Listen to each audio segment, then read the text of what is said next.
Como podéis ver, estamos en los laboratorios de evolución humana de la Universidad de Burgos. Y hemos venido aquí porque vamos a hacer una serie de vídeos llamados Charlas en Evolución, en las que vamos a hablar con expertos en evolución humana.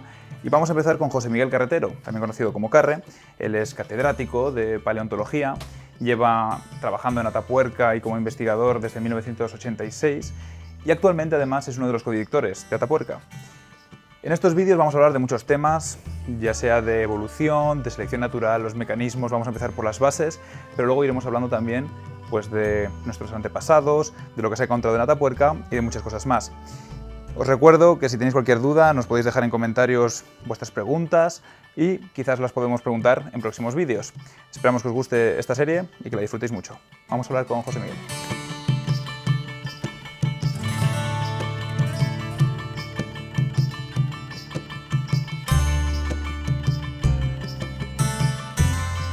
Bueno, vamos a empezar por el principio. Por el principio. Entonces, ¿qué sabemos sobre qué es la evolución y cómo funciona básicamente? Bueno, es que es un tema complejillo.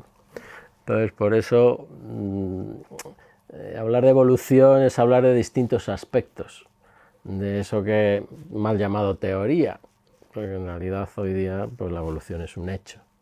Entonces ha pasado la historia como teoría y eso ha generado ciertos problemillas y tal, porque, si es una teoría, pues yo tengo otra.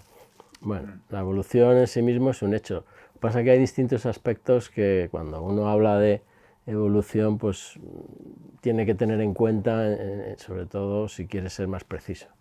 Una cosa es el proceso evolutivo en sí mismo, pero claro, otra cosa es lo que solemos llamar la evolución darwiniana, que ahí está la clave. Entonces la evolución, en principio, es un proceso que es cambio, simplemente. Es un cambio, ¿no? El cambio de las especies. En este caso, aplicado a la biología, pues es el cambio en las distintas especies frente a unas ideas más pues, de la época de Darwin y anteriores, más fijistas, donde bueno, pues, existían tipos naturales, en fin, especies estáticas que no cambiaban, que bueno, por supuesto, pues estaba el componente religioso de la creación, etcétera, etcétera. Pero bueno, que el concepto de evolución ya en tiempos de Darwin estaba sobre la mesa. Sí, igual eran los mecanismos concretos, claro. O sea, porque sí que se veía que no era el único, vamos a decir, Darwin no era el único que pensaba que había cambios en las especies, ¿no? Claro, exactamente. Lamarck ya, por ejemplo, pues era un evolucionista, en fin, de prestigio. Y el propio abuelo de Darwin, que se menciona mucho, Erasmus Darwin, pues también. En fin, había otra serie de naturalistas que, al menos en los círculos científicos, ese concepto de que, bueno, no todo era estático y que había cambio, todo fluye, ya estaba un poquito asentado. Lo que pasa es que tampoco existía, o nadie había propuesto un mecanismo y ¿por qué? ¿Cómo? Vale, sí, las cosas cambian, pero ¿por qué están cambiando? ¿Por qué? ¿Cómo se produce ese cambio?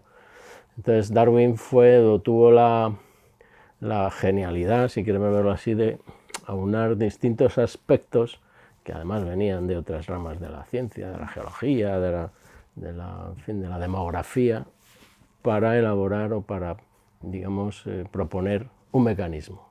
Y ahí está la clave de la cuestión. Por lo tanto, evolución como tal, Darwin no fue, digamos, especialmente pionero, no fue su gran idea. Sí. El hecho de que exista la evolución no es el concepto, es el hecho de cómo se da esa evolución. Exactamente. Luego, pues bueno, pues la cosa era que había propuesto otros naturalistas para explicar ese cambio y nadie había dado con una clave, digamos, con un mecanismo natural. Todo el mundo al final recurría, pues yo qué sé, a fuerzas misteriosas, procesos internos de los seres vivos que les empujaban hacia, ya, pero eso, ¿cómo se mide? ¿Cómo eso es tangible o no? En esa época, por ejemplo, Lamarck creo que era otra de esas personas que tenía una teoría, ¿no? y quizá muchos seguidores también. Y si mal no recuerdo, su teoría era más como que los cambios, o sea, había cambios que se producían en la vida del individuo que hacían que se pasaran al siguiente individuo, ¿no? Así, a la siguiente generación. Sí, es lo que, bueno, todo el mundo seguro que ha oído hablar y la jirafa, ¿no? La famosa jirafa, o la herencia de los caracteres adquiridos durante la vida. porque en realidad ni Lamarck ni el propio Darwin sabían de dónde surgía la variación, eso era un problema, ¿no? Usted dice que las cosas varían, cambian, pero ¿de dónde sale esa variación? Si no existían los conocimientos que tenemos hoy de genética, etcétera, ¿no? Entonces Lamarck, bueno, pues propuso una idea que, bueno, no está mal. Al fin y al cabo, lo que él decía es que los propios seres vivos tenían, digamos, una participación activa en el cambio. Podían, entre comillas, casi decidir, ¿no? Bueno, pues yo voy estirando el cuello y, claro, pues lo estiro un poco y cuando ya, entre que nazco y me muero, pues si lo he crecido... He forzado... los músculos, sí, bueno, las estructuras... Hay una tribu o una cultura que se ponen anillos en el cuello, unos humanos Sí, que se ponen anillos en el cuello y terminan alargando el cuello, ¿no? Sí, O sea, que bueno, decir, durante la vida puedes hacer cosas que deformen tu cuerpo. Pues yo qué sé, pues ponerte cachas en un gimnasio. Claro. O puedes, y eso, pues si tú haces muchas pesas, te pones Sí, la mazas, idea, digamos, que era de Lamarck que eso se transmitía a las generaciones. esa variación o esos rasgos adquiridos se transmitían a la siguiente generación. No sabía cómo. De hecho, pues ya digo, tenía que proponer pues, fuerzas misteriosas internas de los seres vivos, un poco que no tenían una sustancia científica, no se podían experimentar, nadie sabía de dónde salían. Pero bueno, pues esa propuesta de Lamarck, que bueno, pues luego devino en ser falsa, pero bueno, Lamarck era un naturalista de primer orden, era una bestia del conocimiento científico. Una vez, hace no mucho, esto no sé si si no tiene nada que ver realmente, pero he oído como una especie de defensa o de que Lamarck, no sé, como defensa de Lamarck. Bueno, claro, es que Lamarck no era un mindundi que se le ocurrían sandeces, era un científico de primer orden y bueno, pues tiene muchos estudios y muchos trabajos muy serios sobre la biología, la naturaleza, etc. Lo que pasa es que bueno, ha pasado la historia como el contrapunto de Darwin y parece como que el hombre era un pringao. Se equivocó brutalmente. Bueno, en fin, eso ha pasado a lo largo de la historia de la ciencia miles de veces, pero son gente seria que bueno, intentaba resolver un problema. Sí, sí. Con la información que tenía en su momento y con... ¿Cómo cambian las especies? Bueno, hizo una propuesta que luego pues, se ha visto que no es así, pero bueno, ahora, en fin, con el tema de la epigenética... Sí, por eso iba también, porque la epigenética, eso como que son caracteres que... bueno, esto es ya otro tema complejo. Sí, pero... eso es bueno, ya, si quieres hablamos de ello otro día. Pero bueno, que Lamarck no era un iluminado. Sí, sí. Era un científico. Luego, entonces, la gran propuesta de Darwin entonces Darwin lo que pasa, natural, ¿no? Claro, Darwin su genialidad está en proponer un mecanismo que es la famosa selección natural, que es el mecanismo por el cual puedes explicar por qué se producen los cambios. Y las ideas básicas en realidad son dos. Por un lado hay variación entre los individuos. Darwin era un columbófilo de primer orden. ¿Qué significa eso? Es un criador de palomas. Ah, vale. Creo que se dice así, columbófilo.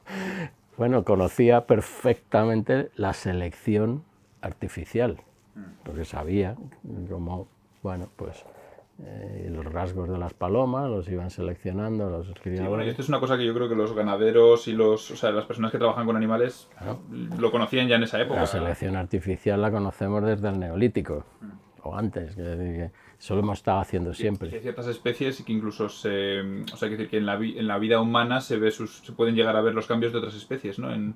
Sí, vamos, en los animales domésticos está a la orden del día. Tú vas seleccionando rasgos que te interesan, el tamaño, la cantidad de carne, que sean más mansos o menos, más bravos. En fin. Cruzas esas variantes para generar se te va a generar un tipo de animal, ¿no? Claro, eso lleva su tiempo, lleva mucha observación, conocer bien a los animales, las variaciones, ir seleccionando. Ese concepto de selección pues ya lo tenían en la cabeza, él y otros muchos, pero a nadie se le había ocurrido trasladar eso sí, que pudiera estar pasando de forma natural, a un proceso natural. Entonces Darwin tuvo esa genialidad, ¿no?, de proponer ese mecanismo. La selección natural, en fin, hay muchas definiciones, pero podríamos resumirla diciendo que es reproducción diferencial. Es decir, no todos los individuos se reproducen de la misma manera, o mejor dicho, no todos se reproducen en la misma cantidad. ¿Y qué quiere decir eso? Bueno, Darwin partía de una base que era una observación que hoy día está muy consolidada en ecología, claro, y que además extrajo del famoso libro de Malthus sobre la población. Malthus era un demógrafo y que planteaba pues un poco que el crecimiento de las poblaciones humanas, en este caso, pues lo que hacía era pues generar una lucha por los recursos y por lo tanto pues guerras, conflictos, hambrunas, etc. Y que eso era la forma que tenía la naturaleza de regular pues las poblaciones, ¿no?, a base de cataclismos de este tipo. Bueno, Darwin parte de la base de que efectivamente los recursos son limitados. Además, él sabía que las poblaciones o las especies, y hoy se sabe mucho mejor, claro, está modelizado matemáticamente, tienen un potencial de crecimiento brutal, crecen exponencialmente. Sin embargo, no lo hacen. Si tuvieras alimento suficiente, claro, y vamos a decir una pareja da lugar a 4 crías y esas 4 crías, otras 4 cada pareja, ¿no? Exactamente. Bueno, habría que ver los números, pero quiere decir que termina siendo... Bueno, es una ecuación, es un crecimiento que llamamos exponencial, en el que a falta de cualquier limitación, la población se dispara. Estamos hartos de verlo en muchas especies, yo qué sé, en las algas, no sé qué, hay muchas cosas de esto. Han crecido a lo bestia. Bueno, pues en un momento dado, por las razones que sean, ¡pum! O sea que ese potencial lo tienen todas las especies. Podríamos llenar el mundo de elefantes en un siglo. ¿Por qué no? El mundo no está lleno de elefantes. Pues porque hay algo que se lo está impidiendo. Y ese algo es que los recursos son limitados. Como nacen más individuos de los que van a sobrevivir y de los que se reproducen, pues hay una lucha evidente por los recursos. Los recursos, y no solo los recursos, sino también, digamos, todo tipo de presiones naturales, ¿no? O sea, los recursos es una de ellas, por ejemplo, o sea, la comida es la más evidente, Exactamente. quizá, ¿no? Es lo pero que el frío hoy, puede ser, o decir, unas condiciones ambientales... Claro, es lo que hoy en ecología se llamaría resistencia ambiental. Así, en conjunto. Hay un factor que se llama resistencia ambiental y ahí entran un montón de factores, de variables, que pueden ir eso, la temperatura, los recursos, determinados recursos estratégicos, etcétera, etcétera, ¿no? La competencia con otros individuos de tu especie, de otras especies, etcétera. Bueno, pues esa resistencia ambiental, vamos a llamarlo así, hace que haya lucha, porque nacen más individuos de los que se van a reproducir, de los que pueden sobrevivir, y por lo tanto hay una feroz lucha por la supervivencia. Y ahí se está dando la selección, y entonces, pero claro, digamos que el criterio es lo que quiera que la naturaleza es. Claro, pero eso no es suficiente, porque ¿y por qué hay individuos que se reproducen más y otros menos? O sea, ¿cuál es el factor que hace que en esa lucha unos salgan más favorecidos que otros? Bueno, pues en eso hay que recurrir a la variación individual. No todos los individuos son iguales. Esto es un gran descubrimiento que hicieron las bacterias hace 3.000 millones de años, que son las que gobiernan el planeta, las bacterias. En la sombra, gobiernan en la sombra. Bueno, en la sombra y en la no tan sombra, pero vamos, nosotros estamos vivos gracias a las bacterias. Pero bueno, se descubrieron una cosa que es fantástica, que se llama la reproducción sexual. Esa reproducción sexual evita que cuando una célula se reproduce sea un clon. Nosotros tenemos en nuestro cuerpo un montón de células que se están dividiendo y reproduciéndose para formar células de piel, células de hígado, células de riñón, pero esas células tienen que ser clones, necesariamente, porque yo no puedo coger y de repente empezar a generar células de... Sí, son copy-pegas, ¿no? O sea, son clones. Hay un modo de... igual como... Claro, hay un modo de división celular, es la mitosis famosa, en la que una célula se copia en su material genético tal como es. Pero estás diciendo que la reproducción sexual es diferente. Esa sería la reproducción que llamaríamos asexual. Y la sexual, pues resulta que no produce clones, produce individuos con variaciones, porque intercambia el material genético de los dos progenitores, lo mezcla, lo baraja y allá que va. Y produce una variación que es brutal desde el punto de vista de las posibilidades genéticas. ¿Sabemos cuáles son los primeros seres que tuvieron reproducción sexual? Bueno, yo creo que las bacterias se la inventaron. Las bacterias se la inventaron. Y, o sea, actualmente sabemos que las bacterias, o sea, consideramos que las bacterias tienen reproducción sexual. Hay sexual, lo que pasa es que las bacterias son tan guays que hacen de todo. O sea, incluso tienen transmisión de información genética de manera horizontal entre dos individuos, no solamente de manera vertical. O sea, las bacterias son la pera. Están muy adelantadas a nivel reproducción, ¿no? O sea, no tenemos nada que hacer. Vale. Contra las bacterias. Bueno, de hecho es que somos, ya digo, el mundo es lo que es gracias a las bacterias. Cualquier ser vivo, cualquier ambiente, en fin, las bacterias son la bomba. Pero bueno, ese invento, en fin, que ya tiene muchos miles de millones de años, pues hace que la variación sea fruto de la reproducción sexual. Y entonces, como no todos los individuos son iguales, pues mira, ¿qué diferencia hay entre tú y yo? Entre Fernando y yo, o entre mis colegas, o entre mis hijos y yo, o entre mis hermanos. No todos somos iguales, tenemos pequeñas variantes. Y eso hace que, digamos, la selección natural pueda actuar sobre esas variaciones. Es decir, por un lado hay lucha por los recursos, por otro lado hay variación. Los individuos no son todos iguales.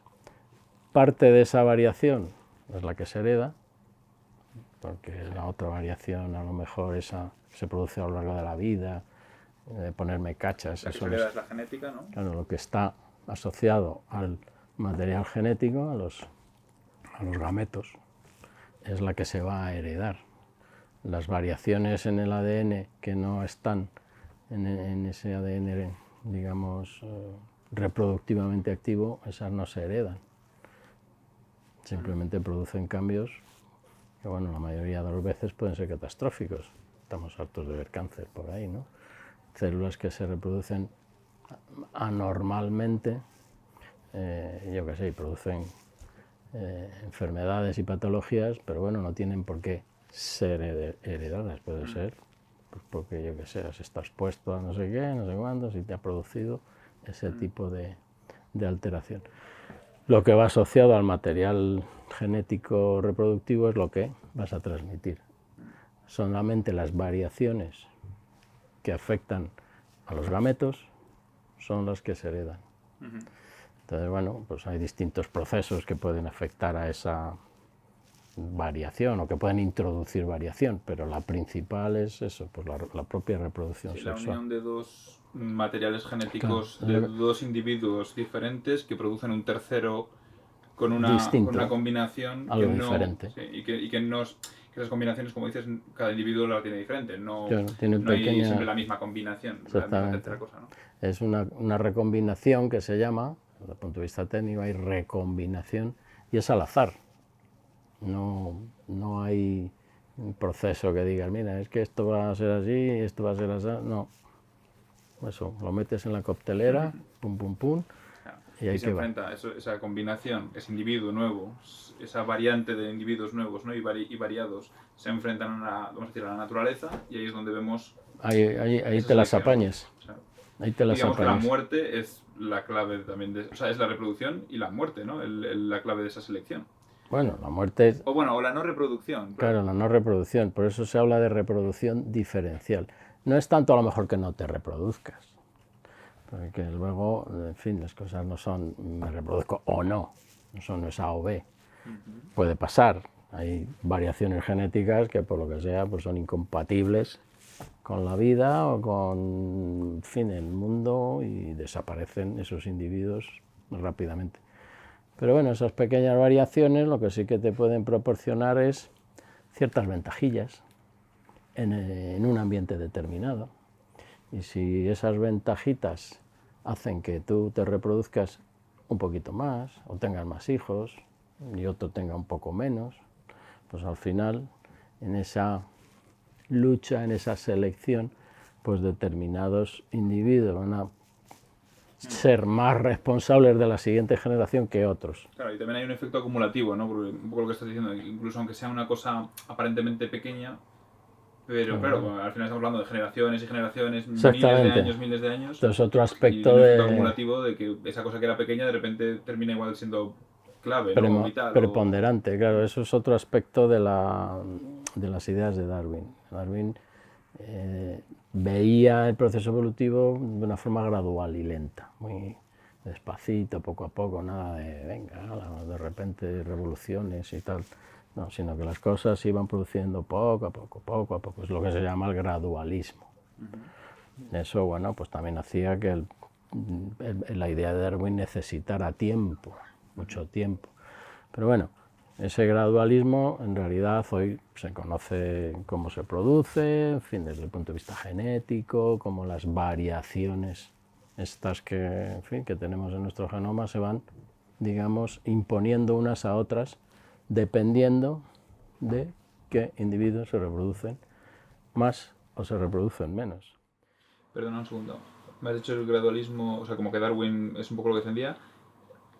No sé si aquí entra un concepto que es lo del equilibrio puntuado o eso es otra cosa completamente diferente. Eso, Pero, o sea, ahora me explicas eso, pero lo que quiero decir es, ¿hoy en día seguimos teniendo esa visión o realmente hay, vamos a decir, momentos en los que la evolución va a toda leche y de repente está medio paralizada? O sea, sí, bueno, es que ese concepto del equilibrio puntuado entra ya dentro de lo que se conoce como el neodarwinismo, ¿no? Es decir, son aportaciones, pues ya, en fin, del siglo XX, digamos, a esas ideas de Darwin que, bueno, pues con los conocimientos de la genética, la paleontología, la biología del desarrollo, en fin, y otras muchas disciplinas, la estadística, pues fueron, digamos, puliendo las ideas de Darwin y demostrando que efectivamente pues, las cosas podían ser como Darwin había propuesto. Y una de esas ideas es precisamente esta del equilibrio puntuado de Aldrich y Wood, en el que, bueno, pues proponen que la evolución a veces puede darse ese proceso de gradualismo poco a poco, y a veces pues pueden ocurrir otros tipos de procesos o ser un poco distinta en el sentido de que hay periodos largos de tiempo en los que aparentemente no pasa nada, y a lo mejor hay 2 millones de años o 3 donde el registro fósil parece que no varía mucho, y de repente, boom, pues a lo mejor en tiempo muy corto, 100.000 años, 200.000 años, 300.000 años, que en tiempos geológicos es un instante, pues boom, aparecen como formas nuevas y diferentes. Es lo que llamaban ellos el equilibrio puntuado, es decir, periodos de estasis y periodos de cambios rápidos. ¿Esos periodos de cambio rápidos se ha estudiado si están asociados a, vamos a decir, condiciones naturales que han cambiado? Sí, bueno, generalmente van asociados a cambios, digamos, ambientales también drásticos, porque el ambiente va un poco modulando lo que los seres vivos pueden o no pueden hacer. Y el ambiente es impredecible y cambia de manera rápida muchas veces, o hay ambientes que no cambian en millones de años. y los seres vivos de esos ambientes pues permanecen inalterados.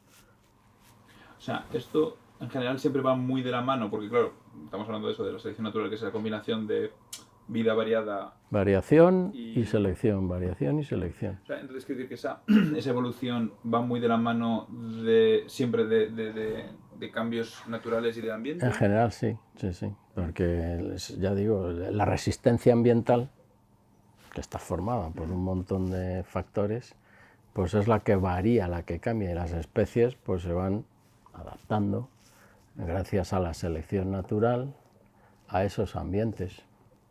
Y ahí hay distintas estrategias, pues desde los especialistas, oye, pues yo me especializo aquí porque es total, porque me va fenomenal, y los generalistas que dicen, bueno, en fin, yo hago aquí un poco de todo y me la juego, porque el ambiente nunca sabes si te va a favorecer o te va a desfavorecer. Si no cambia este aspecto, ¿no?, de la naturaleza, claro. Estoy apostando mucho a este aspecto. Yo me especializo y puede tener mucho éxito, claro. Pero claro, como si cambia el ambiente, en lo que me he especializado, igual... Entonces tus adaptaciones y tus especializaciones pueden ser guays y pueden estar muy bien en ese ambiente, pero como te lo cambian, pues... ¿Algún ejemplo que puedas poner de alguna especie que se haya especializado? Bueno, mucho, hay muchos especialistas, yo que sé, estoy pensando por ejemplo en los carnívoros, ponte por caso, yo que sé, el guepardo, el tigre, el leopardo, yo que sé, son especies, por ejemplo, que están muy especializadas en un tipo de presas, en no sé qué, los famosos dientes de sable en su día. Pues hay, en fin, herbívoros que están adaptados a un tipo de ambiente boscoso, solamente viven ahí, y hay especies pues como los cánidos, los lobos, o las hienas, o, en fin, otros que son más generalistas. Los primates en general, pues los hay más estrictos frugívoros, y los hay pues que comen lo que pueden, cuando pueden, dependiendo de si es verano, si es invierno o si es primavera. Entonces, eso tiene sus ventajas y también sus inconvenientes, como todo, pero nadie sabe lo que va a pasar.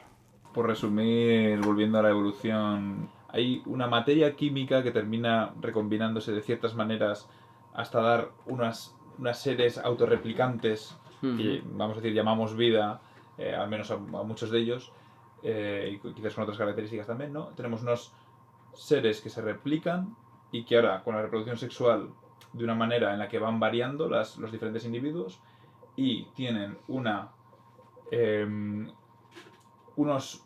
primero hay azar en esa recombinación, ¿no? Entonces que produce una variedad, y de ahí azar en las condiciones ambientales externas. Efectivamente. Y esa combinación de el azar de la variación más el azar del ambiente dan un producto. Producen lo que sobrevive, entre comillas, ¿no?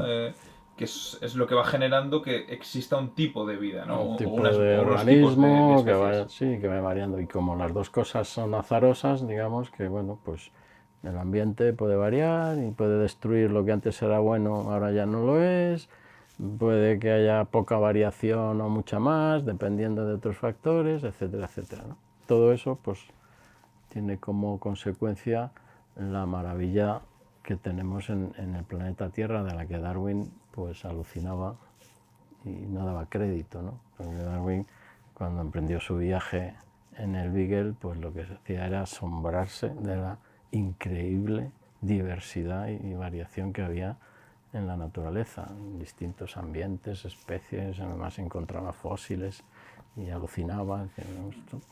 Es decir, que toda esa maravilla que decía él, pues está ahí fuera gracias por un proceso tan simple como la variación y la selección natural.